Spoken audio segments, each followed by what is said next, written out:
তৃতীয় শ্রেণীর আজকের ভিডিওতে আলোচনা করব ইংলিশ সাবজেক্টের তৃতীয় প্রান্তিক পরীক্ষা বা বার্ষিক পরীক্ষা 2025-এর একটা প্রশ্ন নিয়ে। তো আজকের ভিডিও থেকে তোমরা তোমাদের সামনে যে বার্ষিক পরীক্ষা, সেই বার্ষিক পরীক্ষার ইংলিশ সাবজেক্টের প্রশ্নের ধরন সম্পর্কে তোমরা ধারণা পাবা। তো এই পরীক্ষাটা হচ্ছে তোমাদের 100 মার্কের পরীক্ষা হবে এবং এইখান থেকে তোমরা এই 100 মার্কের অ্যান্সার করার জন্য তোমাদের সময় থাকবে হচ্ছে 2 ঘন্টা 30 মিনিট। তো সেই প্রশ্ন চলে যায় এখন আমরা যে কী টাইপের প্রশ্ন আসবে। তো এই ভিডিওটা একটু মনোযোগ দিয়ে দেখো, কারণ এই টাইপের প্রশ্নই তোমাদের পরীক্ষা কিন্তু আসবে এবং এইটা যদি ভালোভাবে দেখো তাহলে প্রশ্নের ধরন সম্পর্কে খুব ভালো একটা ধারণা তোমাদের হবে আমি আশা করি।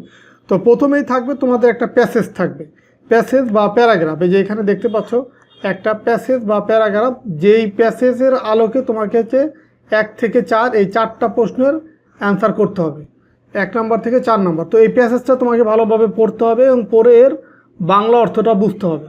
বাংলা অর্থ বুঝে এখানে তোমার 4টা প্রশ্নের উত্তর দিতে হবে। তো 1 নম্বরের প্রশ্ন এখানে থাকবে MCQ বা বহু নির্বাচনীয় প্রশ্ন, মানে এখানে একটা প্রশ্ন থাকবে। এই যে দেখো একটা প্রশ্ন, এই প্রশ্নের আলোকে তোমাকে নিচে যে 4টা উত্তর দেওয়া আছে, 4টার যেটা সঠিক সেটা তোমাকে লিখতে হবে। তো অথবা তোমার 1 নম্বর প্রশ্ন এভাবেও থাকতে পারে যে শূন্যস্থান।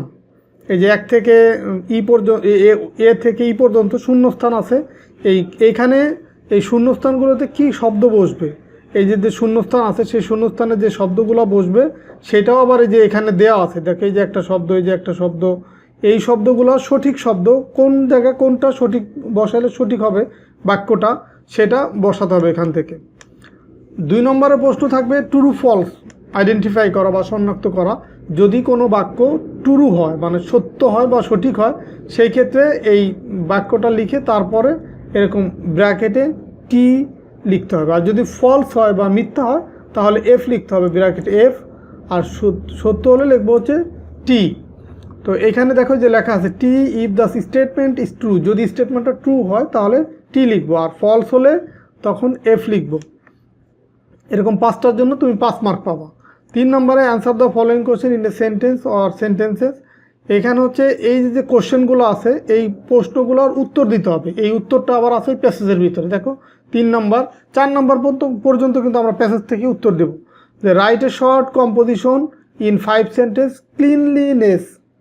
এই যে ক্লিনলিনেস এইটা সম্পর্কে আমরা 5টা উত্তর দিব। 5টা প্রশ্ন আছে। হোয়াট ডাজ ক্লিননেস মিন, মানে এই ক্লিনলিনেস দ্বারা কী বোঝায়, বা why cleanliness important for good health. তো এইখানে 5টা প্রশ্ন সাজানো আছে। তো এই যে ক্লিনলিনেস এই শব্দটাও কিন্তু তোমার প্যাসেজের ভিতরে আছে, বা এই ক্লিনলিনেস সম্পর্কে প্যাসেজের ভিতরে বেশ তথ্য আছে। তো সেটার আলোকেই তোমাকে এই 5টা প্রশ্নের উত্তর দিতে হবে। এটাও পাবা 10 মার্ক। আর 5 নম্বরে যেটা থাকবে যে write the number in word. এখানে দেখো অনেকগুলো নাম্বার আছে, 12টা নাম্বার আছে।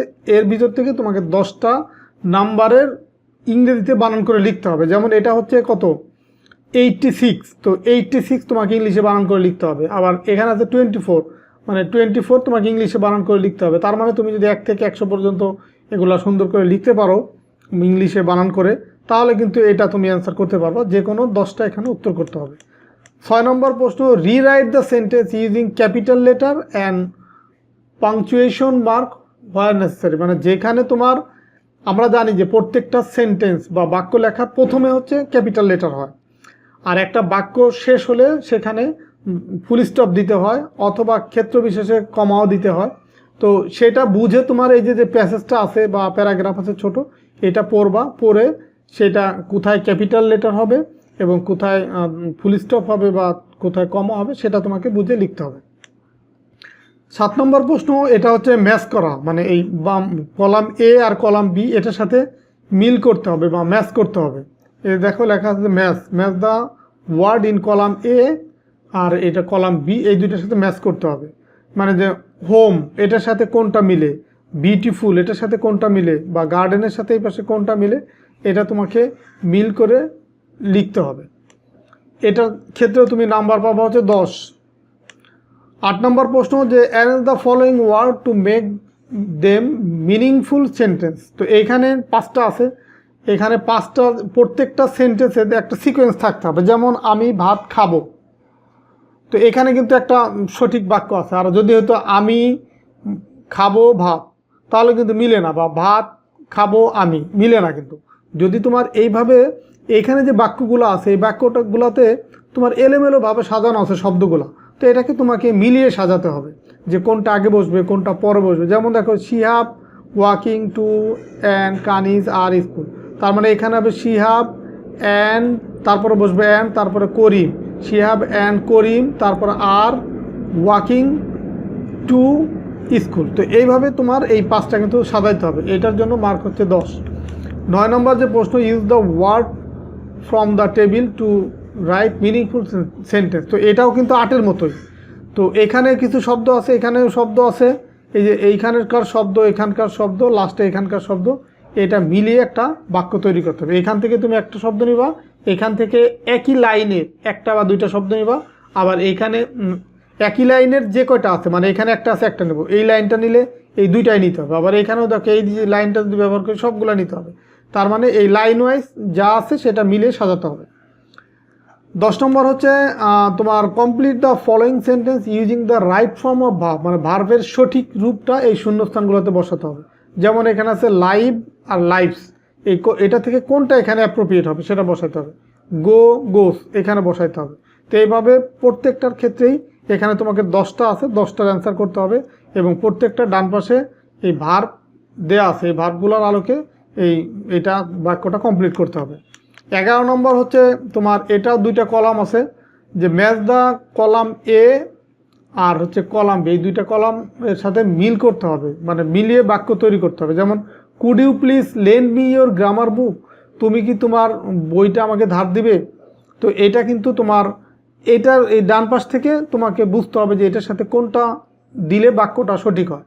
যেমন এই যে 3 নম্বর দেখো, sorry friend I need this, sorry এটা হয় না তোমার, যেহেতু এটা বুক, এই যে এখানে কিন্তু আছে বুক, তো এই কারণে এটা হচ্ছে না, এইটা হয়, এই যে এটা sorry dear I am reading this book right now, মানে আমি এটা এখন পড়তেছি এই কারণে দিতে পারবো না। তো এটার সাথে কিন্তু মিলে, তো এইভাবে বাকিগুলোর সাথেও এইভাবে মিল করে লিখতে হবে। তো আশা করি আজকের ভিডিওতে তোমাদের ইংলিশ সাবজেক্টের বার্ষিক পরীক্ষার একটা নমুনা প্রশ্ন তোমাদেরকে দেখাইলাম। তো এই টাইপের প্রশ্নই কিন্তু তোমাদের বার্ষিক পরীক্ষাতেই আসবে। সো এই ভিডিওটা দেখে আশা করি তোমরা বার্ষিক পরীক্ষার প্রশ্ন সম্পর্কে একটা ভালো ধারণা পেয়েছো। তো ঠিক আছে, সবাই ভালো থাকো, সুস্থ থাকো। আর ভিডিওটা যদি ভালো লাগে ভিডিওতে কমেন্টস করে তোমাদের মতামত জানাতে পারো। আর এই টাইপের ম্যাথের প্রশ্ন যদি আরও তোমরা প্র্যাকটিস করতে চাও, সেক্ষেত্রে ভিডিও ডেসক্রিপশন থেকে আমার হোয়াটসঅ্যাপ নাম্বার নক করতে পারো। তাহলে সেখানে আমি তোমাদের এই বাকি যে প্রশ্নগুলো আছে সাজেশন আকারে